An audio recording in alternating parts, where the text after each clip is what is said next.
नमस्कार साथियों, स्वागत है आप सभी का हमारे इस चैनल हिंदी साहित्य विद एबी में। जैसा कि आप सभी जानते हैं कि हम अपने चैनल पर आपके यूजीसी नेट जून 2025 को टारगेट करते हुए निबंध इकाई 9 की श्रृंखला प्रारंभ की है, जिसमें कि हम भारतेंदु हरिश्चंद्र के पहले निबंध भारत वर्षोन्नति कैसे हो सकती है को पढ़ चुके हैं। आज का हमारा निबंध है भारतेंदु हरिश्चंद्र का दूसरा निबंध, जो आपके यूजीसी नेट हिंदी के पाठ्यक्रम में है, दिल्ली दरबार दर्पण। जैसा कि इसके ऐतिहासिक पृष्ठभूमि के बारे में मैं बता चुकी हूँ कि दिल्ली दरबार भारत में जो पहली बार लगा था वह है सन 1877 और उसी समय पर उसी घटना को ध्यान में रखते हुए भारतेंदु हरिश्चंद्र ने दिल्ली दरबार दर्पण लिखा है।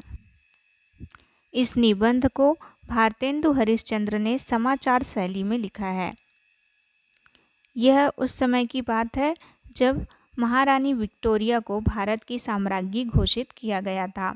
तो इस समय पर आप जो है भारतेंदु हरिश्चंद्र की राजभक्ति और देशभक्ति दोनों ही देख सकते हैं। इसकी मिलीजुली भावना आपको इस निबंध में देखने के लिए मिलेगी। यह दिल्ली दरबार का महोत्सव जो है, इसकी डेट आप ध्यान में रखिए, 1 जनवरी 1877। ये वाली डेट आप ध्यान में रख सकते हैं, आपके एग्ज़ाम में पूछी जा सकती है। और यदि आप भारतेंदु हरिश्चंद्र के बारे में और भी बातें जानना चाहते हैं तो हमारे इससे पहले के वीडियो लेक्चर्स को देख सकते हैं। इस निबंध का लिंक जो है आपको डिस्क्रिप्शन बॉक्स में प्रोवाइड करवा दिया जाएगा, या फिर आप जो है हमारे चैनल पर यदि भारतेंदु हरिश्चंद्र के बारे में सर्च करना चाहते हैं तो टाइप कीजिए हिंदी विथ एबी। ये जो है भारतेंदु हरिश्चंद्र लिखने के बाद हिंदी विथ एबी लास्ट में लगा दीजिए, तो हमारे चैनल की सारी वीडियोस भारतेंदु हरिश्चंद्र से रिलेटेड आपको मिल जाएंगी। चूँकि यह निबंध जो है 8-9 पेजेस का है, तो हम इसे लाइन बाय लाइन पढ़ते हैं जल्दी से और शुरू करते हैं आज का हमारा यह निबंध। निबंध का शीर्षक है दिल्ली दरबार दर्पण। इसके लेखक निबंधकार हैं भारतेंदु हरिश्चंद्र। पढ़ते हैं। सब राजाओं की मुलाकातों का हाल अलग अलग लिखना आवश्यक नहीं, क्योंकि सबके साथ वही मामूली बातें हुई। देखिए, यानी कि इस दरबार में सभी राजा जो भारत के हैं वे आए हुए हैं। सब बड़े शासनाधिकारी राजाओं को एक एक रेशमी झंडा और सोने का तगमा मिला। तगमा यानी कि तमगा समझ सकते हैं। तो क्या मिला है? एक एक रेशमी झंडा और सोने का तगमा। झंडे अत्यंत सुंदर थे। पीतल के चमकीले मोटे मोटे डंडों पर राज राजेश्वरी का एक एक मुकुट बना था। देखिए, पीतल के डंडे थे और राज राजेश्वरी का एक एक मुकुट बना हुआ था सभी डंडों पर। ठीक है, तो ये जो रेशमी झंडा, सोने का तगमा और पीतल के डंडे है ना, इतना आपको याद रखना है। और एक एक पटरी लगी थी जिस पर झंडा पाने वाले राजा का नाम लिखा था। देखिए, उसमें राजा का नाम लिखा है और राज राजेश्वरी का एक मुकुट बना है। फरहरे पर जो डंडे से लटकता था स्पष्ट रीति पर उनके शस्त्र आदि के चिन्ह बने हुए थे। झंडा और तगमा देने के समय श्रीयुत वायसराय ने हर एक राजा से ये वाक्य कहे। तो देखिए, यहाँ पे वायसराय का भी जिक्र है। वायसराय का वाक्य पढ़ते हैं। मैं श्रीमती महारानी की तरफ से यह झंडा खास आपके लिए देता हूँ, जो उनके हिंदुस्तान की राजराजेश्वरी की पदवी लेने का यादगार रहेगा। श्रीमती को भरोसा है कि जब कभी यह झंडा खुलेगा, आपको उसे देखते ही केवल इस बात का ध्यान न होगा कि इंग्लिस्तान, देखिए भारत हिंदुस्तान को इंग्लिस्तान के राज्य के साथ आपके खैर खाह राजसी घराने का कैसा दृढ़ संबंध है। इंग्लिस्तान से संबंध इसका हो गया इंग्लैंड, हिंदुस्तान यानी कि हमारा भारत। तो इन दोनों का जो संबंध है वह कैसा दृढ़ संबंध है। वरन यह भी कि सरकार की यह बड़ी भारी इच्छा है कि आपके कुल को प्रतापी, प्रारब्धी और अचल देखे। मैं श्रीमती महारानी हिंदुस्तान की राजराजेश्वरी, देखिए यहाँ पर उन्हें भारत की साम्राज्ञी का पद मिलता है, तो की आज्ञा अनुसार आपको यह तगमा भी पहनाता हूँ। ईश्वर करे आप इसे बहुत दिन तक पहने और आपके पीछे यह आपके कुल में बहुत दिन तक रहकर उस शुभ दिन को याद दिलावे जो इस पर छपा है। तो बेसिकली यह जो शुभ दिन, ऐसे तो भारत की गुलामी वाला दिन है, तो वही आप समझ सकते हैं। तो इसी के लिए इतना सब प्रपंच किया गया है। किंतु जब यह दिल्ली दरबार लगा था तो उस समय लोगों को अंग्रेजी शासन के प्रति अच्छी छवि थी कि अंग्रेजी शासन जो है भारत के लिए अच्छा है। तो इस कारण से आपको राजभक्ति देखने के लिए मिलती है, यानी कि जो भारत के ऊपर शासन करते हैं उनके प्रति वफादारी, है ना, यानी अंग्रेज़ों के प्रति वफादारी। शेष राजाओं को उनके पद के अनुसार सोने या चांदी के केवल तगमे ही मिले। किलात के खां को झंडा भी नहीं मिला। किलात के खां, इसको नाम याद रखिए, क्योंकि आपसे ऐसे ही छोटे छोटे बीच बीच के क्वेश्चन पूछे जा रहे हैं आपके एग्ज़ाम में। पर उन्हें एक हाथी, जिस पर 4,000 की लागत का हौदा था, जड़ाऊ गहने, घड़ी, कारचौबी, कपड़े, कमखाब के थान वगैरह मिलाकर 25,000 की चीज़ें तोहफे में मिली। देखिए, किलात के खां को 25,000 की चीज़ें तोहफे में मिली, लेकिन झंडा नहीं मिला। देखिए, किसे झंडा नहीं दिया गया था? किलात के खां को। और उसके बदले क्या दिया गया था? तो 25,000 की चीज़ें तोहफे में दी गई थी। यह बात किसी दूसरे के लिए नहीं हुई थी। इसके सिवाय जो सरदार उनके साथ आए थे उन्हें भी किश्तियों में लगाकर 10,000 रुपये की चीज़ें दी गई थी। तो जो सरदार आए थे उनको 10,000 रुपये की चीज़ें मिली, ठीक है। प्रायः लोगों को इस बात को जानने का उत्साह होगा कि खां का रूप और वस्त्र कैसा था। निसंदेह जो कपड़ा खां पहने थे वह उनके साथियों से बहुत अच्छा था।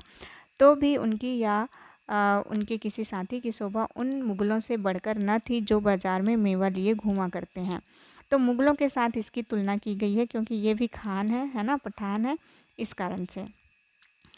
तो हाँ, कुछ फ़र्क था तो इतना था कि लंबी गाभिन दाढ़ी के कारण खां साहिब का चेहरा बड़ा भयानक था। इनके देखिए, इनकी दाढ़ी कैसी थी? तो लंबी थी। इन्हें झंडा न मिलने के कारण झंडा नहीं मिला था। यह समझना चाहिए कि यह बिल्कुल स्वतंत्र है। झंडा नहीं मिलने का मतलब क्या था? तो यह मतलब है कि वे बिल्कुल स्वतंत्र हैं। जिनको झंडा मिला था यानी कि वे क्या थे? स्वतंत्र नहीं थे, वे अंग्रेज़ों के अधीन थे। इन्हें आने और जाने के समय श्रीयुत वायसराय गलीचे के किनारे तक पहुंचा गए थे, पर बैठने के लिए इन्हें भी वायसराय के चबूतरे के नीचे वही कुर्सी मिली थी जो और राजाओं को। तो ये सभी राजा जो थे, चाहे वे स्वतंत्र हों चाहे अंग्रेज़ों के अधीन हों, वे कहाँ बैठे थे? तो वायसराय के चबूतरे के नीचे वाली कुर्सी पर, ठीक है। खान साहिब के मिजाज में बहुत रूखापन है। एक प्रतिष्ठित बंगाली इनके डेरे पर मुलाकात के लिए गए थे। खां ने पूछा, क्यों आए हो बाबू साहब? तो इन्होंने कहा, बाबू साहब ने कहा है कि आपकी मुलाकात को। खां ने पूछा कि क्यों आए हो? तो इन्होंने कहा कि आपकी मुलाकात को। इस पर खां बोले कि अच्छा, आप हमको देख चुके और हम आपको अब चाहिए। तो देख सकते हैं कि वे कितना रूखे व्यवहार वाले थे। बहुत से छोटे छोटे राजाओं की बोलचाल का ढंग भी जिस समय से वायसराय से मिलने आए थे संक्षेप के साथ लिखने योग्य है। कोई तो दूर ही से हाथ जोड़े आए और दो एक ऐसे थे कि जब एडी कांग के बदन झुकाकर इशारा करने पर भी उन्होंने सलाम न किया तो एडी कांग ने पीठ पकड़कर उन्हें धीरे से झुका दिया। यानी कि ये बता रहे हैं कि जब दिल्ली दरबार लगा था तो उसमें से क्या है, राजाओं के अपने एक अपना रुतबा होता है, अपना ईगो होता है, तो वो किसी के सामने झुकते नहीं हैं, क्योंकि राजा के सामने हर कोई झुकता है लेकिन राजा किसी के सामने नहीं झुकता।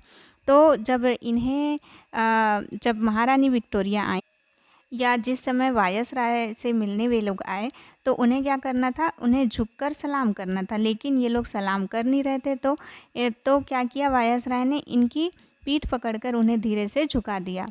कोई बैठकर उठना जानते ही न थे, यानी कि राजाओं को आदत नहीं होती है कि कोई आए तो वे अपने सिंहासन से उठे, तो इस कारण से वे लोग उठते नहीं थे। तो इस यहाँ तक कि एडी कांग को उठो कहना पड़ता था, ताकि जैसे वायसराय आ रहे हैं या फिर कोई महारानी आ रही है तो उनको उठने के लिए कहना पड़ता था। कोई झंडा, तगमा, सलामी और खिताब पाने पर भी एक शब्द धन्यवाद का नहीं बोल सके। यानी बताया जा रहा है कि भारतीय राजा जो थे वे किस तरह के व्यवहार रखते थे। अर्थात एक तो उन्हें धन्यवाद ज्ञापित करने नहीं आता था क्योंकि आदत नहीं थी। किसी के आने पर उठना नहीं आता था क्योंकि इतना सम्मान किसी को देना वे जानते नहीं थे, क्योंकि सम्मान उनको ही मिलता था राजा होने के नाते, है ना।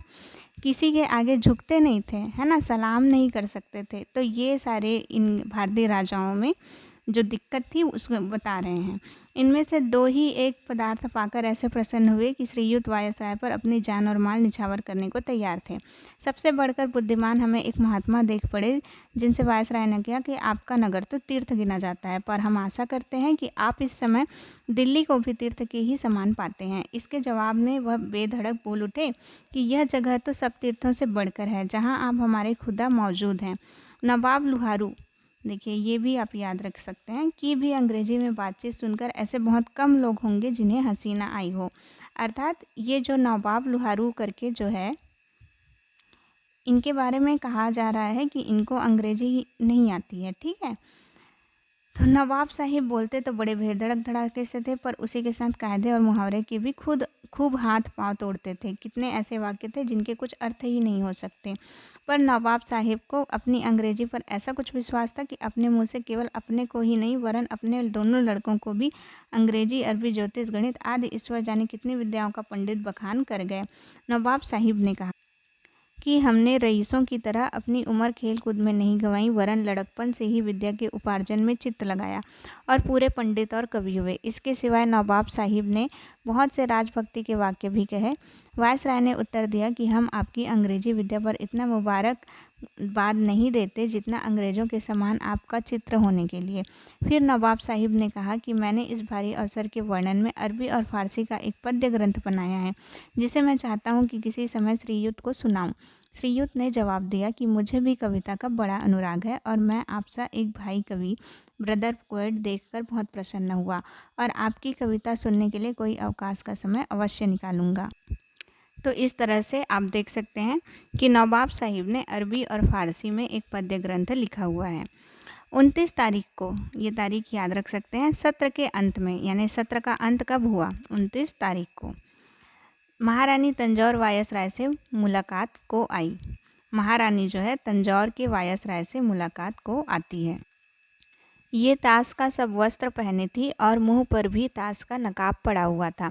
इसके सिवाय उनके हाथ पांव दस्ताने और मोजे से ढके थे। सबके जी में उन्हें देखने की इच्छा ही रह गई। यानी ये महारानी के वस्त्र का वर्णन कर रहे हैं। महारानी के साथ में अपने उनके पति राजा सखाराम साहेब और 2 लड़कों के सिवाय उनकी अनुवादक मिसेस फर्थ भी थी। तो देखिए अनुवादक का नाम, महारानी की अनुवादक का नाम क्या था, मिसेस फर्थ। महारानी ने पहले आकर वायसराय से हाथ मिलाया और अपनी कुर्सी पर बैठ गई। श्रीयुत वायसराय ने उनके दिल्ली आने पर अपनी प्रसन्नता प्रकट की और पूछा कि आपको इतनी भारी यात्रा में अधिक कष्ट तो नहीं हुआ। महारानी अपनी भाषा की बोलचाल में बेगम भूपाल की तरह चतुर न थी, इसलिए ज़्यादा बातचीत मिसेस फर्थ से हुई, जिन्हें श्रीयुत ने प्रसन्न होकर मन भावनी अनुवादक कहा। तो देखिए श्रीयुत ने किसे मनभावनी अनुवादक कहा था, मिसेस फर्थ को, जो महारानी की अनुवादक थी। महारानी को उतना ज़्यादा अंग्रेज़ी नहीं आता था। वायसराय की किसी बात के उत्तर में एक बार महारानी के मुंह से यस निकल गया, जिस पर श्रीयुत ने बड़ा हर्ष प्रकट किया। महारानी अंग्रेजी भी बोल सकती है, पर अनुवादक मेम साहिब ने कहा कि वे अंग्रेजी में 2-4 शब्द से अधिक नहीं जानती। इस वर्णन के अंत में यह लिखना अवश्य है कि श्रीयुत वायसराय लोगों से इतनी मनोहर रीति पर बातचीत करते थे जिससे सब मगन हो जाते थे और ऐसा समझते थे कि वायसराय ने हमारा सबसे बढ़कर आदर सत्कार किया है ना। यानी कि ये वायसराय की खासियत बताई गई है कि वे जब सभी लोगों से मिलते थे तो उनकी इतनी अच्छे से बातचीत करते थे कि उनको मिलने वाले को ऐसा ही लगता था कि सबसे बढ़कर आदर सत्कार हमारा ही किया गया है ना। भेंट होने के समय श्रीयुत ने हर एक से कहा कि आपसे दोस्ती करके हम अत्यंत प्रसन्न हुए और तगमा पहनाने के समय भी बड़े स्नेह से उनकी पीठ पर हाथ रखकर बात की। 1 जनवरी को दरबार का महोत्सव हुआ, जो मैंने आपको प्रारंभ में बताया था। यह दरबार, जो हिंदुस्तान के इतिहास में सदा प्रसिद्ध रहेगा, एक बड़े भारी मैदान में नगर से 5 मील दूर पर हुआ था। देखिए ये कहाँ हुआ है, नगर से 5 मील दूर बड़े भारी मैदान पर। बीच में श्रीयुत वायसराय का षटकोण चबूतरा था। चबूतरा कैसा आकृति का था, षटकोण, है ना। किसका चबूतरा, वायसराय का, है ना। जिसकी गुंबदनुमा छत कैसी थी, गुंबदनुमा, पर लाल कपड़ा चढ़ा और सुनहला रुपहला तथा शीशे का काम बना था। कंगूरे के ऊपर कलसे की जगह श्रीमती राजराजेश्वरी का सुनहरा मुकुट रखा गया था। कि क्या होता है कि ये जैसे कि गुंबदनुमा छत हो गई है ना, ये गुंबदनुमा छत हो गई, तो इस पर कलश रखा जाता है, तो यहाँ पर मुकुट रखा गया था, ऐसा बोला जा रहा है ना। इस चबूतरे पर श्रीयुत ने अपने राज सिंहासन में सुशोभित हुए थे। उनके बगल में एक कुर्सी पर लेडी साहब बैठी थी और ठीक पीछे खास लोग हाथों में चंबर लिए और श्रीयुत के ऊपर कारचोबी छत्र लगाए खड़े थे। वायसराय, है ना, कहाँ पे थे हम, वायसराय के सिंहासन के दोनों तरफ 2 पेश दामन दरबार, जिनमें एक श्रीयुत महाराज जम्बू है ना का अत्यंत सुंदर सबसे छोटा राजकुमार और दूसरा कर्नल बर्न का पुत्र था। कर्नल बर्न और महाराज जम्बू इनका जिक्र हुआ है, खड़े थे और उनके दाहिने बाएं और पीछे मुसाहिब और सेक्रेटरी लोग अपने स्थानों पर खड़े थे। वायसराय के चबूतरे के ठीक सामने कुछ दूर पर उससे नीचा एक अर्धचंद्राकार चबूतरा था, जिस पर शासनाधिकारी, राजा लोग और उनके मुसाहिब, मद्रास और बम्बई के गवर्नर, देखिए कौन कौन से प्रांत के गवर्नर आए हुए हैं, मद्रास, बम्बई, पंजाब, बंगाल और पश्चिमोत्तर देश के लेफ्टिनेंट गवर्नर, हिंदुस्तान के कमांडर चीफ अपने अपने अधिकारियों समेत सुशोभित थे। इस चबूतरे की छत बहुत सुंदर नीले रंग की साटन की थी, जिसके आगे लहरियादार छज्जा बहुत सजीला लगा था। लहरिये के बीच बीच में सुनहले काम के चांद तारे बने थे। राजाओं की कुर्सियां भी नीली साटन में मढ़ी थी और हर एक के सामने वे झंडे गड़े थे जो उन्हें वायसराय ने दिए थे, और पीछे अधिकारियों की कुर्सियां लगी थी जिन पर भी नीली साटन चढ़ी थी। हर एक राजा के साथ एक भारी पॉलिटिकल अफसर भी था। इनके सिवाय गवर्नमेंट के भारी भारी अधिकारी भी यहीं बैठे थे। राजा लोग अपने अपने प्रांतों के अनुसार बिठाए गए थे। तो देखिए इस तरह आपको इस निबंध में समझ आ रहा होगा कि किस तरह से यह एक वर्णनात्मक निबंध है और आपको उस दरबार के बारे में हर एक डिटेल बताया गया है, जिससे ऊपर नीचे बैठने का बखेड़ा बिल्कुल निकल गया था। सब मिलाकर 63 शासनाधिकारी राजा को इस चबूतरे पर जगह मिली थी। तो चबूतरे पर कितने शासनाधिकारी राजाओं को जगह मिली थी? 63, है ना। तो ये थे अजयगढ़, बड़ौदा, बिजावर, भरतपुर, चरखारी, यानी कि ये सभी 63 की इनके नाम हैं। इनके नाम आप देख लीजिए एक बार या फिर वीडियो पॉज करके पढ़ लीजिए, है ना। इसमें आप ये भावनगर याद रख सकते हैं, छतरपुर, है ना, ये जो भी आपको इम्पोर्टेंट लगे। फिर इसके बाद आगे चलते हैं। वायसराय के सिंहासन के पीछे, परंतु राजसी चबूतरे की अपेक्षा उससे अधिक पास, धनुषखंड के आकार की श्रेणियां चबूतरों की ओर बनी थी, जो 10 भागों में बांट दी गई थी। इन पर आगे की तरफ थोड़ी सी कुर्सियां और पीछे सीढ़ीनुमा बेंचें लगी थी, जिन पर नीला कपड़ा मढ़ा था। देखिए यहाँ पर ना नीला साटन, नीला कपड़ा बहुत आया है, तो आप ध्यान रखेंगे इसे। यहाँ ऐसे राजाओं को जिन्हें शासन का अधिकार नहीं है और दूसरे सरदारों, रईसों, समाचार पत्रों के संपादकों और यूरोपियन तथा हिंदुस्तानी अधिकारियों को जो गवर्नमेंट के न्योते में आए थे या जिन्हें तमाशा देखने के लिए टिकट मिले थे, बैठने की जगह दी गई थी। ये 3000 के अनुमान होंगे। किलात के खां, गोवा के गवर्नर जनरल, विदेशी राजपूत, देखिए किलात के खां का तो बहुत नाम आया है ना। गोवा के गवर्नर जनरल, विदेशी राजदूत, बाहरी राज्यों के प्रतिनिधि समाज और अन्य देश संबंध कौंसल लोग की कुर्सियां भी श्रीयुत वायसराय के पीछे सरदारों और रईसों की चौकियों के आगे लगी थी। दरबार की जगह दक्षिण तरफ 15,000 से ज़्यादा सरकारी फौज हथियार बांधे लैस खड़ी थी। देखिए सरकारी फौज कितनी? 15,000 से भी ज़्यादा। और उत्तर तरफ राजा लोगों की सजीली पलटनें भांति भांति की वर्दी पहने, चित्र विचित्र शस्त्र धारण किए, परा बांधे खड़ी थी।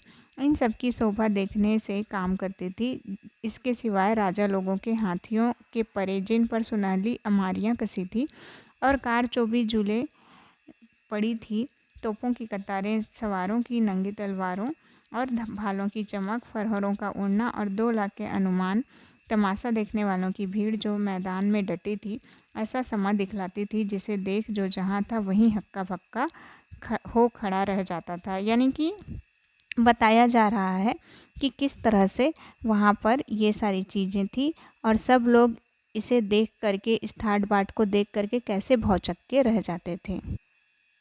वायसराय के सिंहासन के दोनों तरफ हाईलैंडर लोगों का गार्ड ऑफ ऑनर और बाजे वाले थे, और शासनाधिकारी राजाओं के चबूतरे पर जाने के जो रास्ते बाहर की तरफ थे, उनके दोनों ओर भी गार्ड ऑफ ऑनर खड़े थे। देखिए गार्ड ऑफ ऑनर कहाँ कहाँ थे वो बताया है। 11:15 बजे जब तक सब दरबारी लोग अपनी अपनी जगह पर आ गए थे। 11:15 यानी 11:45, है ना। ठीक 12 बजे श्रीयुत वायसराय की सवारी पहुंची और धनुषखंड आकार के चबूतरों के श्रेणियों के पास एक छोटे से खेमे के दरवाजे पर ठहरी। सवारी पहुंचते ही बिल्कुल फौज ने शास्त्रों से सलामी उतारी, पर तोपें नहीं छोड़ी गई। खेमे में श्रीयुत ने जाकर स्टार ऑफ इंडिया के परम प्रतिष्ठित पद के ग्रांड मास्टर का वस्त्र धारण किया। यहाँ से श्रीयुत राजसी छत्र के तले अपने राज सिंहासन की ओर बढ़े। श्री लेडी लिटन, है ना, श्रीयुत के साथ थी। श्री लेडी लिटन यानी जो लॉर्ड लिटन की वाइफ रही होंगी, और दोनों दामन बरदार बालक, जिनका हाल ऊपर लिखा गया है, पीछे दो तरफ से दामन उठाए हुए थे। श्रीयुत के आगे आगे उनके स्टाफ के अधिकारी लोग थे। श्रीयुत के चलते ही बंदी जन हेरल्ड लोगों ने अपनी तुरहियां एक साथ मधुर रीति पर बचाई और फौजी बाजे से ग्रांड मार्च बजने लगा।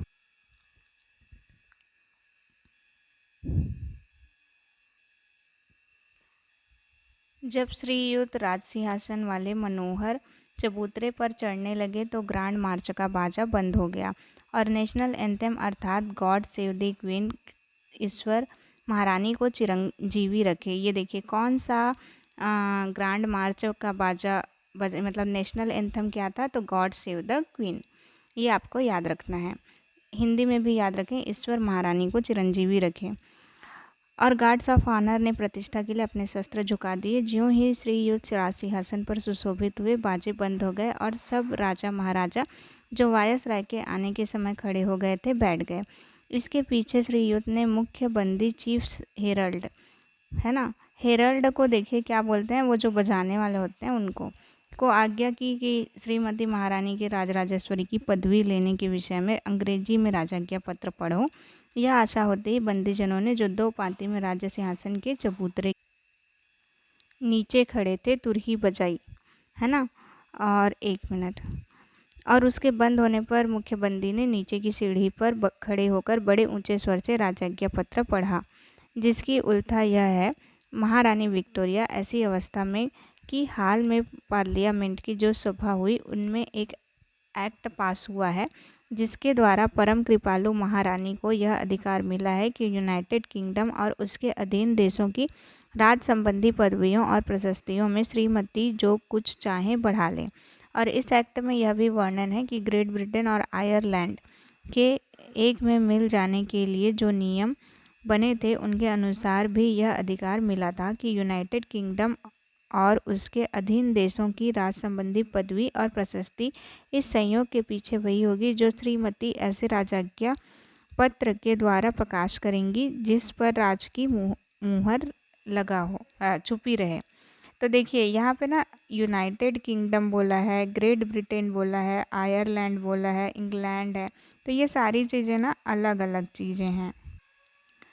तो इसमें आपने जब यूरोप का नक्शा देखा होगा तो देखा होगा कि यहाँ पे एक बना रहता है इंग्लैंड और यहाँ पे रहता है आयरलैंड, है ना। तो ये इंग्लैंड वाले में यहाँ पे रहता है स्कॉटलैंड और यहाँ इधर रहता है इंग्लैंड, है ना। तो ये स्कॉटलैंड और इंग्लैंड वाला ये जो पूरा हिस्सा है इसको मिला देंगे तो ये बन जाता है आपका यूनाइटेड किंगडम, यानी यूनाइटेड किंगडम छोटा हुआ, सॉरी, तो ये बन जाता है आपका ग्रेट ब्रिटेन। मतलब एक मिनट, तो ये वाला जो हिस्सा है जिसमें इंग्लैंड और स्कॉटलैंड हैं ये आपका कहलाता है ग्रेट ब्रिटेन, है ना, ये वाला। और ये हो गया आपका, ये हो गया आपका आयरलैंड, है ना। तो आयरलैंड जो है ऐसे कटा हुआ है, इधर होता है नॉर्दर्न आयरलैंड और ये है सदर्न यानी कि दक्षिण, ये उत्तर है ये दक्षिण है। तो उत्तरी आयरलैंड जब इसमें मिल जाता है ग्रेट ब्रिटेन में तो ये बन जाता है यूनाइटेड किंगडम। तो इस तरह से यूनाइटेड किंगडम में आयरलैंड मिला हुआ रहता है, यानी यूनाइटेड किंगडम क्या है, ये बड़ा है, ग्रेट ब्रिटेन क्या है, ये वाला छोटा है। ये जो है सिर्फ ये वाला हिस्सा काउंट करते हैं तो ये ग्रेट ब्रिटेन होता है, और जब इसमें नदर्न आयरलैंड भी शामिल हो जाता है तो यूनाइटेड किंगडम कहलाता है ना। तो हम यहाँ पे थे कि जिस पर राज की मुहर छपी रहे, और इस एक्ट में यह भी वर्णन है कि ऊपर लिखे हुए नियम और उस राजाज्ञा पत्र के अनुसार जो 1 जनवरी सन 1801 को राजसी मुहर के पीछे प्रकाश किया गया, हमने यह पदवी ली। विक्टोरिया ईश्वर की कृपा से ग्रेट ब्रिटेन और आयरलैंड के संयुक्त राज की महारानी स्वधर्म रक्षिणी। और इस एक्ट में यह भी वर्णन है कि उस नियम के अनुसार जो हिंदुस्तान के उत्तम शासन के हेतु बनाया गया था, हिंदुस्तान के राज का अधिकार जो उस समय तक हमारी ओर से ईस्ट इंडिया कंपनी को सुपुर्द था, अब हमारे निज अधिकार में आ गया, हमारे नाम से उसका शासन होगा। इस नए अधिकार की हम कोई विशेष पदवी ले और इन सब वर्णनों के अनंतर एक्ट में यह नियम सिद्ध किया गया है कि ऊपर लिखी हुई बात के स्मरण निमित्त कि हमने अपने किए हुए राजज्ञा पत्र के द्वारा हिंदुस्तान के शासन का अधिकार अपने हाथों में ले लिया, हमको यह योग्यता होगी कि यूनाइटेड किंगडम और उसके अधीन देशों की राज संबंधी पदवियों और प्रशस्तियों में जो कुछ उचित समझे पढ़ा ले। तो उस एक्ट में ये जो है थोड़ी सी लॉ लैंग्वेज वाली या कानूनी भाषा है, इस कारण से ये थोड़ी सी कठिन है।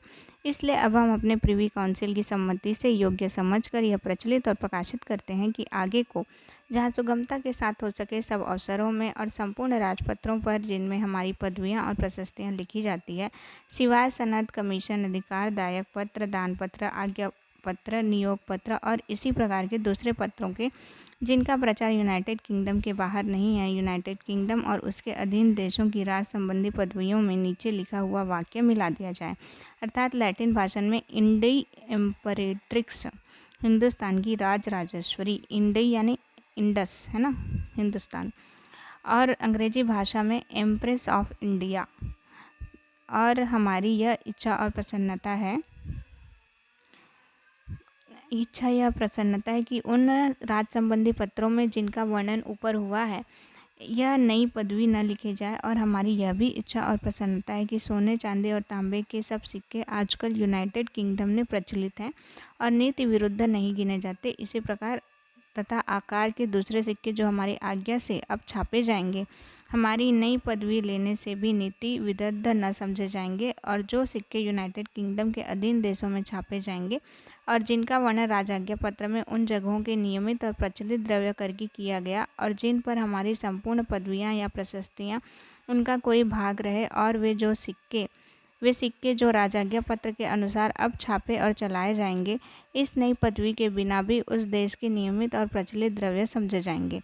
जब तक कि इस विषय में हमारी कोई दूसरी प्रसन्नता न प्रकट की जाएगी, हमारी विंडसर को कचहरी से 28 अप्रैल को 1876 के सन में, देखिए 1876 के सन में हमारे राज के 39वें बरस में प्रसिद्ध किया गया। ईश्वर महारानी को चिरंजीवी रखे। तो देखिए, ईश्वर महारानी को चिरंजीवी रखे, यह नेशनल एंथम का वाक्य है। तो ये था राजज्ञा पत्र, इसे चीफ हेरल्ड ने पढ़ा। तो जब अंग्रेजी में पढ़ चुका तो हेरल्ड लोगों ने फिर तुरही बजाई। इसके पीछे फॉरेन सेक्रेटरी ने उर्दू में तर्जुमा पढ़ा। इसके समाप्त होते ही बादशाही झंडा खड़ा किया गया और तोपखाने से जो दरबार के मैदान में मौजूद था 101 तोपों की सलामी हुई। देखिए कितने तोपों की सलामी दी गई, 101 तोपों की। कब? राजज्ञा पत्र पढ़ने के बाद 34 सलामी होने के बाद बंदूकों की बाढ़े दागी, और जब 101 सलामियाँ तोपों से हो चुकी तब फिर बाढ़ छूटी और नेशनल एंथम का बाजा बजने लगा। यह निबंध थोड़ा लंबा है तो आप पेशेंस रखेंगे पढ़ने के लिए, ठीक है। आगे पढ़ते हैं। इसके अनंतर श्रीयुत वायसराय समाज को एड्रेस करने के अभिप्राय से खड़े हुए। श्रीयुत वायसराय के खड़े होते ही सामने के चबूतरे पर जितने बड़े बड़े राजा लोग और गवर्नर आदि अधिकारी थे खड़े हो गए, है ना। पर श्रीयुत ने बड़े ही आदर के साथ दोनों हाथों से हिंदुस्तानी रीति पर कई बार सलाम करके सब से बैठ जाने का इशारा किया। यह काम श्रीयुत का जिससे हम लोगों की छाती दूनी हो गई। पायोनियर सरीखे अंग्रेजी समाचार पन्नों के संपादकों को बहुत बुरा लगा, जिनकी समझ में वायसराय का हिंदुस्तानी तरह पर सलाम करना बड़े हिठाई और लज्जा की बात थी, यानी कि नमस्कार करना, है ना। खैर यह तो इन अंग्रेजी अखबार वालों की मामूली बातें हैं। तो अंग्रेजी अखबार वालों को अच्छा नहीं लगा कि इस तरह वायसराय जो है सबको नमस्कार कर रहे हैं या बैठने के लिए कह रहे हैं। श्रीयुत वायसराय ने जो उत्तम एड्रेस पढ़ा उसका तर्जुमा हम नीचे लिखते हैं। सन 1857 की क्रांति के बाद, है ना, तभी तो भारत की साम्राज्य की पदवी जो है महारानी विक्टोरिया को मिलती है 1857 की क्रांति के बाद। तो सन 1858 ईस्वी की 1 नवंबर को श्रीमती महारानी की ओर से एक इश्तेहार जारी हुआ था, जिसमें हिंदुस्तान के रईसों और प्रजा को श्रीमती की कृपा का विश्वास कराया गया था, जिसको उस दिन से आज तक वे लोग राज संबंधी बातों में बड़ा अनमोल प्रमाण समझते हैं। तो श्रीयुत वायस राय का तर्जुमा कुछ इस प्रकार है। सन 1858 ईस्वी की 1 नवंबर को श्रीमती महारानी की ओर से एक इश्तिहार जारी हुआ था, जिसमें हिंदुस्तान के रईसों और प्रजा को श्रीमती की कृपा का विश्वास कराया गया था, जिसको उस दिन से आज तक वे लोग राज संबंधी बातों में बड़ा अनमोल प्रमाण समझते हैं। वे प्रतिज्ञा एक ऐसी महारानी की ओर से हुई थी जिन्होंने आज तक अपनी बात को कभी नहीं तोड़ा। इसलिए हमें अपने मुंह से फिर उनका निश्चय कराना व्यर्थ है। 18 बरस की लगातार उन्नति ही उनको सत्य करती है, और यह भारी समागम भी उनके पूरे उतरने का प्रत्यक्ष प्रमाण है। इस राज के रईस और प्रजा जो अपनी अपनी परंपरा की प्रतिष्ठा निर्विघ्न भोगते रहे और जिनकी अपने उचित लाभों की उन्नति के यत्न में सदा रक्षा होती रही, उनके वास्ते सरकार की पिछले समय की उदारता और न्याय आगे के लिए पक्की जमानत हो गई है। हम लोग इस समय श्रीमती महारानी के राजराजेश्वरी की पदवी लेने का समाचार प्रसिद्ध करने के लिए इकट्ठे हुए हैं, और यहाँ महारानी के प्रतिनिधि होने की योग्यता से मुझे अवश्य है कि श्रीमती के उस कृपायुक्त अभिप्राय को सब पर प्रकट करूं, जिसके कारण श्रीमती ने अपने परंपरा की पदवी और प्रशस्ति में एक पद और बढ़ाया।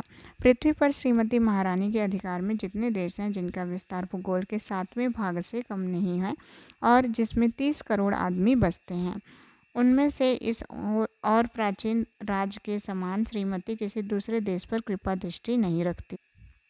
सब जगह और सदा इंग्लिस्तान के बादशाहों की सेवा में प्रवीण और परिश्रमी सेवक रहते आए हैं, परंतु उनसे बढ़कर कोई पुरुषार्थी नहीं हुए जिनकी बुद्धि और वीरता से हिंदुस्तान का राज सरकार के हाथ लगे और बराबर अधिकार में बना रहा। इस कठिन काम में जिसमें श्रीमती की अंग्रेजी और देसी प्रजा दोनों ने मिलकर भली भांति परिश्रम किया है, श्रीमती के बड़े बड़े स्नेही और सहायक राजाओं ने भी शुभचिंतकता के साथ सहायता दी है, जिनकी सेना ने लड़ाई की मेहनत और जीत में श्रीमती की सेना का साथ दिया है।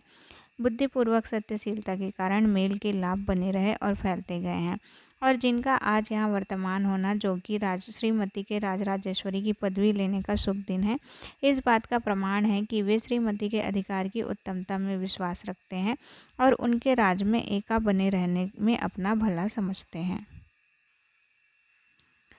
श्रीमती महारानी इस राज्य को जिसे उनके पुरुषों ने प्राप्त किया है, श्रीमती ने दृढ़ किया, एक बड़ा भारी पैतृक धन समझती हैं, जो रक्षा करने और अपने वंश के लिए संपूर्ण छोड़ने के योग्य है, और उस पर अधिकार रखने से अपने ऊपर यह कर्तव्य जानती हैं कि अपने बड़े अधिकार को इस देश की प्रजा की भलाई के लिए यहाँ के रईसों के हकों पर पूरा पूरा ध्यान रखकर काम में लावें। इसलिए श्रीमती का यह राजसी अभिप्राय है कि अपनी पदवियों पर एक और ऐसी पदवी बढ़ाए जो आगे सदा को हिंदुस्तान के सब रईसों और प्रजा के लिए इस बात का चिन्ह हो कि श्रीमती के और उनके लाभ एक हैं, और महारानी की ओर राजभक्ति और शुभचिंतकता रखनी उन पर उचित है। विरासती घरानों की श्रेणियां, जिनका अधिकार बदल लेने और देश की उन्नति करने के लिए ईश्वर ने अंग्रेजी राज को यहाँ जमाया, प्रायः अच्छे और बड़े बादशाहों से खाली न थी, परंतु उनके उत्तराधिकारियों के राज्य प्रबंध उनके राज्य के देशों में मेल न बना रह सका। सदा आपस में झगड़ा होता रहा और अधेर मचा रहा। निबल लोग बली लोगों के शिकार थे और बलवान अपने मद के। इस प्रकार आपस की काटमार और भीतरी झगड़ों के कारण जड़ से हिलकर और निर्जीव होकर तैमूर लंग का भारी घराना अंत को मिट्टी में मिल गया, और उसके नाश होने के कारण यह था कि उससे पश्चिम के देशों की कुछ उन्नति न हो सकी। आजकल ऐसी राजनीति के कारण, जिससे सब जाति और धर्म के लोगों की समान रक्षा होती है, श्रीमती की हर एक प्रजा अपना समय निर्विघ्न सुख से काटती है। बेसिकली ना, जो हमारा अंग्रेजी राज था उस समय का, उसका एडवर्टीजमेंट चल रहा है कि किस तरह उसने अच्छे अच्छे काम किए हैं। भले ही वे काम अच्छे नहीं करती थी, जैसे आज के सरकार की आप बात कर लीजिए तो, लेकिन फिर भी एडवर्टीजमेंट में अच्छा अच्छा दिखाते हैं। तो ये कुछ इसी तरह की बात है। सरकार के संभाव के कारण हर आदमी बिना किसी रोक टोक के अपने धर्म के नियमों और रीतों को बरत सकता है। ये कितनी विडंबना वाली बात है कि उस समय भी जो भारत के लोग थे, वे अंग्रेजी सरकार के चेहरे नहीं समझ पाए थे।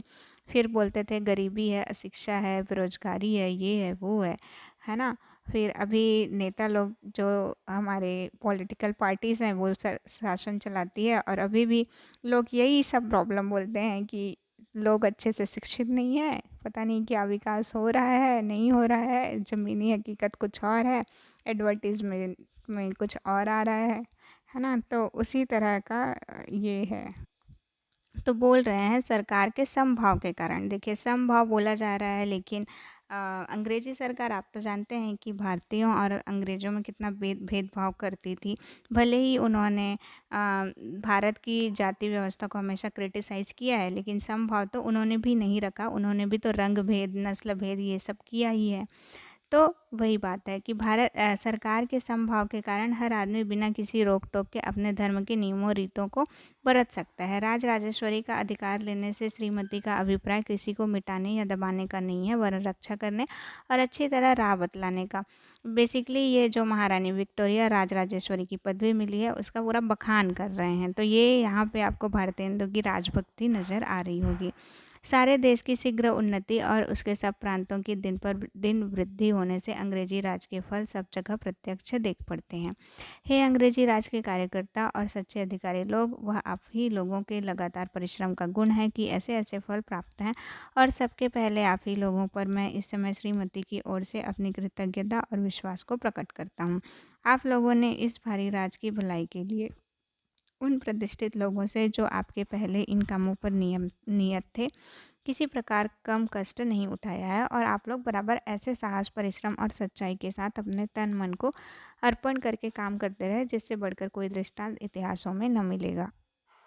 बोल रहे हैं कीर्ति के द्वार सबके लिए नहीं खुले हैं, परंतु भलाई करने का अवसर सब किसी को जो उसकी खोज रखता हो मिल सकता है। यह बात प्रायः कोई गवर्नमेंट नहीं कर सकती कि अपने नौकरों के पदों को जल्द जल्द बढ़ाती जाए, परंतु मुझे विश्वास है कि अंग्रेजी सरकार की नौकरी में कर्तव्य का ध्यान और स्वामी की सेवा में तन मन को अर्पण कर देना, बेसिकली स्वामी भक्ति दिखाई जा रही है, कर्तव्य बताया जा रहा है, अधिकार का अता पता नहीं है।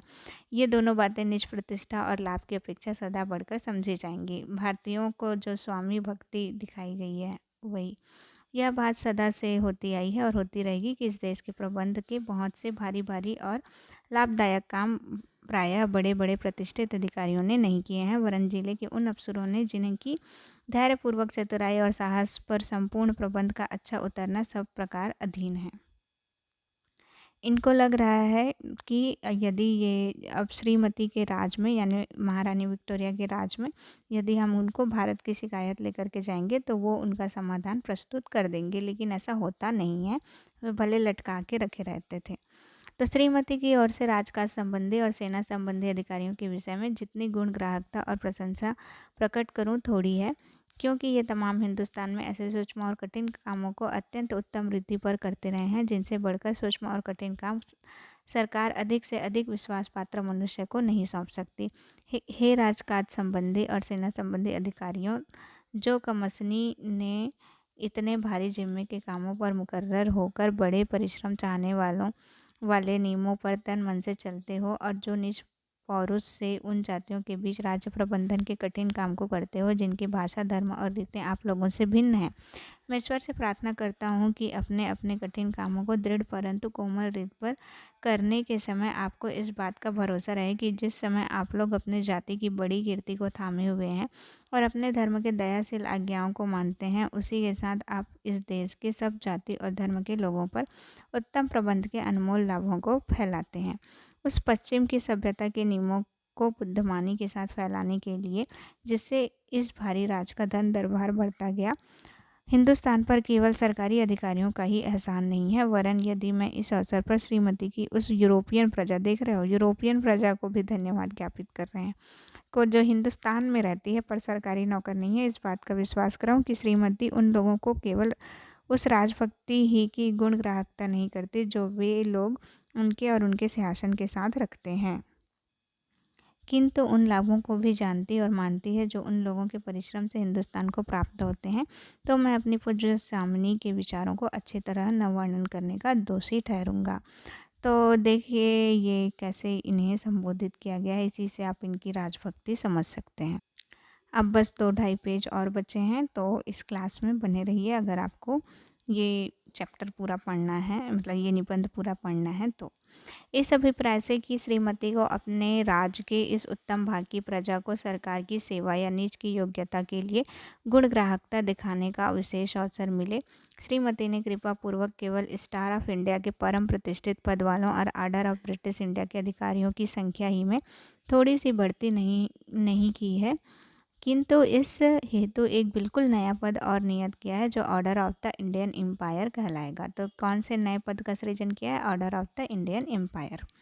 हे हिंदुस्तान की सेना के अंग्रेजी और देसी अफसर और सिपाहियों, आप लोगों ने जो भारी भारी काम बहादुरों के साथ लड़ भिड़ कर सब अवसरों पर किए, इस प्रकार श्रीमती की सेना की युद्ध कीर्ति को थामे थामे रहे, उसका श्रीमती अभिमान के साथ स्मरण करती है। श्रीमती इस बात पर भरोसा रखकर कि आगे को भी सब अवसरों पर आप लोग उसी तरह मिलजुल कर अपने भारी कर्तव्यों को सच्चाई के साथ पूरा करेंगे, अपने हिंदुस्तानी राज में मेल और अमन चैन बनाए रखने का विश्वास का काम आप लोगों ही को सुपुर्द करती है।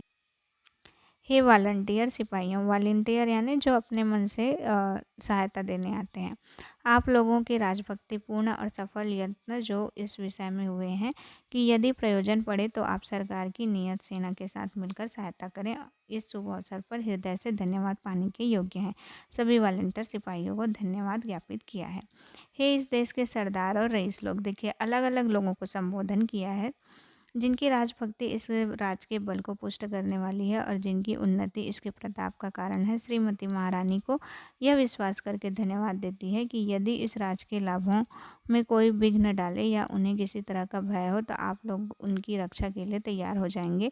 मैं श्रीमती की ओर से उनके नाम से दिल्ली आने के लिए आप लोगों का जी से स्वागत करता हूँ और इस बड़े अवसर पर आप लोगों के इकट्ठे होने को इंग्लिस्तान के राज सिंहासन की और आप लोगों की उस भक्ति का प्रत्यक्ष प्रमाण गिनता हूँ जो और प्रिंस ऑफ वेल्स के इस देश में आने के समय आप लोगों ने दृढ़ रीत पर प्रकट की थी। श्रीमती महारानी आपके स्वार्थ को अपना स्वार्थ समझती हैं और अंग्रेजी राज के साथ उसे के कर देने वाले और स्नेही राजा लोगों का जो शुभ संयोग से संबंध है उसके विश्वास को दृढ़ करने और उसके मेल जोल को अचल करने ही के अभिप्राय से श्रीमती ने अनुग्रह करके वह राजसी पदवी ली है जिसे आज हम लोग प्रसिद्ध करते। हे हिंदुस्तान की राजराजेश्वरी की देसी प्रजा लोग, इस वर्तमान दशा और उसके नित्य लाभ के लिए अवश्य है कि उसके प्रबंध को जांचने और सुधारने का मुख्य अधिकार ऐसे अंग्रेजी अफसरों को सुपुर्द किया जाए जिन्होंने राजकाज के उन तत्वों को भली भांति सीखा है जिनका बर्ताव राजराजेश्वरी के अधिकार स्थिर रखने के लिए अवश्य है। इन्हीं राजनीति जानने वाले लोगों के उत्तम प्रयत्नों से हिंदुस्तान सभ्यता में दिन दिन बढ़ता जाता है और यही उसके राज का संबंधी महत्व का हेतु और नित्य बढ़ने वाली शक्ति का गुप्त कारण है। और इन्हीं लोगों के द्वारा पश्चिम देश का शिल्प सभ्यता और विज्ञान, जिनके कारण आज दिन यूरोप लड़ाई और मेल दोनों में सबसे बढ़ चढ़ कर रहे हैं, बहुत दिनों तक पूरब के देशों में वहाँ वालों के उपकार के लिए प्रचलित रहेगा। अब ये लास्ट में जो है देखिए, परंतु हे हिंदुस्तानी लोग, अब फाइनली ये हिंदुस्तानी लोगों को बोलते हैं। तो हिंदुस्तानी लोगों को क्या बोला है? आप चाहे जिस जाति या मत के हों, यह निश्चय रखिए कि आप इस देश के प्रबंधन में योग्यता के अनुसार अंग्रेजों के साथ भली भांति काम पाने के योग्य हैं और ऐसा होना पूरा न्याय भी है। और इंग्लिस्तान और हिंदुस्तान के बड़े राजनीति जानने वाले लोग और महारानी की राजसी पार्लियामेंट व्यवस्थापकों ने बार बार इस बात को स्वीकार भी किया है। गवर्नमेंट ऑफ इंडिया ने इस बात को अपने सम्मान और राजनीति के सब अभिप्रायों के लिए अनुकूल होने के कारण माना है। इसलिए गवर्नमेंट ऑफ इंडिया इन वर्षों में हिंदुस्तानियों की कारगुजारी के ढंग में मुख्यकर बड़े बड़े अधिकारियों के काम में पूरी उन्नति देखकर संतोष प्रकट करती है। इस बड़े राज्य का प्रबंध जिन लोगों के हाथ में सौंपा गया है उनमें केवल बुद्धि ही के प्रबल होने की आवश्यकता नहीं है, वरन उत्तम आचरण और सामाजिक योग्यता की भी वैसी ही आवश्यकता है। इसलिए जो लोग कुल, पद और परंपरा के अधिकार के कारण आप लोगों में स्वाभाविक ही उत्तम हैं, उन्हें अपने को और संतान की केवल उस शिक्षा के द्वारा योग्य करना है जिससे कि वे श्रीमती महारानी अपनी राजराजेश्वरी की गवर्नमेंट की राजनीति के तत्वों को समझें और काम में ला सकें और इस रीत से उन पदों के योग्य हों जिनके द्वार उनके लिए खुले हैं। राजभक्ति, धर्म, अपक्षपात, सत्य और साहस देश संबंधी मुख्य धर्म है। उनका सहज रीत पर बर्ताव करना आप लोगों के लिए बहुत आवश्यक है और तब श्रीमती की गवर्नमेंट राज के प्रबंधन में आप लोगों की सहायता बड़े आदर से अंगीकार करेगी। क्योंकि पृथ्वी के जिन जिन भागों में सरकार का राज है वहाँ गवर्नमेंट अपनी सेना के बल पर उतना भरोसा नहीं करती जितना कि अपनी संतुष्ट और एकजी प्रजा की सहायता पर। यानी कि सरकार को किस पर ज़्यादा भरोसा है, सेना पर या प्रजा पर? तो प्रजा पर, जो अपने राजा के वर्तमान रहने ही में अपना नित्य मंगल समझकर सिंहासन के चारों ओर जी से सहायता करने के लिए इकट्ठे हो जाते हैं। आगे है, श्रीमती महारानी निबल राज्यों को जीतने और आसपास की रियासतों को मिला लेने से हिंदुस्तान के राज की उन्नति नहीं समझती। देखिए ये क्या बोल रहे हैं, रियासतों को मिला लेने से उन्नति नहीं समझती, जबकि मिलाया इन्होंने है। वरन इस बात में इस कोमल और न्याययुक्त राजशासन को निरुपद्रव यानी कि बिना उपद्रव के बराबर चलाने में इस देश की प्रजा क्रम से चतुराई और बुद्धिमानी के साथ भागी हो, जो उसका स्नेह और कर्तव्य केवल अपने ही राज से नहीं है, वरन श्रीमती शुद्ध चित्त से यह भी इच्छा रखती है कि जो राजा लोग इस बड़े राज की सीमा पर हैं और महारानी के प्रताप की छाया में रहकर बहुत दिनों से स्वाधीनता का सुख भोगते आते हैं, उनसे निष्कपट भाव और मित्रता को दृढ़ रखें। परंतु यदि इस राज के अमन चैन में किसी प्रकार के बाहरी उपद्रव की शंका होगी तो श्रीमती हिंदुस्तान की राजराजेश्वरी अपने पैतृक राज की रक्षा करना खूब जानती है। यदि कोई विदेशी शत्रु हिंदुस्तान के इस महाराज पर चढ़ाई करे तो मानो उसने पूरब के सब राजाओं से शत्रुता की, और इस दशा में श्रीमती जो अपने राज के अपार बल अपने स्नेही और कर देने वाले राजा क्या पे करते थे, कर देते थे, की वीरता और राजभक्ति अपनी प्रजा की स्नेह और शुभ चिंतकता के कारण इस बात की भरपूर शक्ति है कि उसे परास्त करके दंड दे।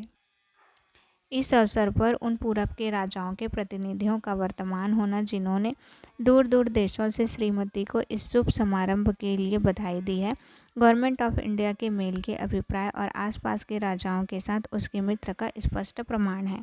मैं चाहता हूँ कि श्रीमती की हिंदुस्तानी गवर्नमेंट की तरफ से श्रीयुत खान किलात और उन राजदूतों को जो इस अवसर पर श्रीमती के स्नेही राजाओं के प्रतिनिधि होकर दूर दूर से अंग्रेजी राज में आए हैं, और अपने प्रतिष्ठित पाहुने श्रीयुत गवर्नर जनरल गोवा और बाहरी काउंसिलों का स्वागत करूं।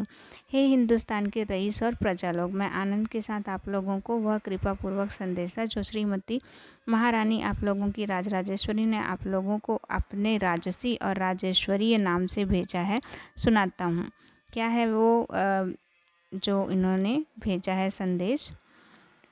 श्रीमती के यहाँ से आज सवेरे तार के द्वारा मेरे पास पहुँचे हैं। ये हैं, हम विक्टोरिया ईश्वर की कृपा से संयुक्त राज्य ग्रेट ब्रिटेन और आयरलैंड, मैंने बताया था ग्रेट ब्रिटेन और आयरलैंड मिलते हैं तो यूनाइटेड किंगडम की महारानी हिंदुस्तान की राजराजेश्वरी अपने वायसराय के द्वारा अपने सब राजकाज संबंधी और सेना संबंधी अधिकारियों, रईसों और सरदारों और प्रजा को जो इस समय दिल्ली में इकट्ठे हैं अपना राजसी और राजेश्वरी आशीर्वाद भेजते हैं और उस भारी कृपा और पूर्ण स्नेह का विश्वास कराते हैं जो हम अपने हिंदुस्तान के महाराज की प्रजा की ओर रखते हैं। हमको यह देखकर जी से प्रसन्नता हुई कि हमारे प्यारे पुत्र का इन लोगों ने कैसा कुछ आदर किया है। तो कैसा कुछ आदर सत्कार किया, और अपने कुल और सिंहासन की ओर उनकी राजभक्ति और स्नेह के इस प्रमाण से हमारे जी पर बहुत असर हुआ। हमें भरोसा है कि इस शुभ अवसर का यह फल होगा कि हमारे और हमारी प्रजा के बीच स्नेह और दृढ़ होगा, और सब छोटे बड़े को इस बात का निश्चय हो जाएगा कि हमारे राज में उन लोगों को स्वतंत्रता, धर्म और न्याय प्राप्त है, और हमारे राज का अभिप्राय और इच्छा सदा यही है कि उनके सुख की वृद्धि, सौभाग्य की अधिकता और कल्याण की उन्नति होती रहे। मुझे विश्वास है कि आप लोग इन कृपामय वाक्यों की गुण ग्राहकता करेंगे। ईश्वर विक्टोरिया संयुक्त राज्य को महारानी और हिंदुस्तान को राजराजेश्वरी की रक्षा करे। फिर ये अंतिम है।